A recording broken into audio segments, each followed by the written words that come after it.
10 random inventions that changed the world. Coca-Cola. The world's favorite beverage drink was first meant to be a syrup to cure common ailments, but its creator John Pemberton realized that it didn't do much for curing anything, but when mixed with soda water, it produced a sweet fizzy drink. Potato chips. This was actually invented out of anger when George Crum, a chef in New York, made a revenge dish to answer his nagging customer when he complained that the chips weren't crispy or salty. So Crum decided to trick the customer. He sliced the potatoes paper thin, mixed them with and fried the crisp.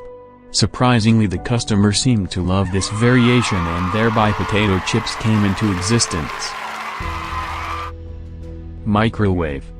Percy Spencer, a Navy radar scientist, noticed that the radiation generated from the machine melted the chocolate bar in his pocket. Then he realized that if some rays from the detector are used and contained in an oven-like contraption, we could have a microwave. Laughing gas. Humphrey Davy, a Cornish chemist and inventor, realized that nitrous oxide, when taken recreationally, made him laugh and lessened his pain. Post this, he began to use this in his procedures to anesthetize his patients. Plastic. It was originally created as a replacement for shellac by Leo Beckland.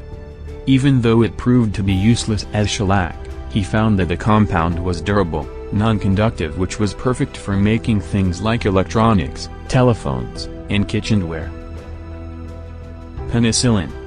Alexander Fleming, in 1929, when dealing with influenza, noticed that the culture plate he discarded 2 weeks ago grew into a strange mold.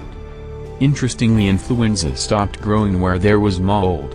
That mold was nothing but penicillin. Velcro. George de Mestral, a Swiss engineer, realized that tiny hooks of cockleburrs stuck on his pants and attached themselves to it. This idea gave birth to Velcro, which was initially made with cotton, but later Mestral realized that it works best with nylon, as it doesn't wear out. Pacemaker. Wilson Greatbatch was recording electrical pulses and by chance ended up adding a component that produced electrical pulses. As soon as he realized that he stirred a heartbeat, he left everything just to make a pacemaker. Teflon. What started as an experimentation for refrigerator ended up being the invention of Teflon. In 1938, when Roy J. Plunkett combined 2 gas compounds in a tank for storage, found a non-stick substance that was resistant to heat and was chemically inert. Vulcanized rubber. In 1839, rubber was incidentally mixed with sulfur and left on heat. What resulted was a hard, stable, weather-resistant material which can be used for automobiles.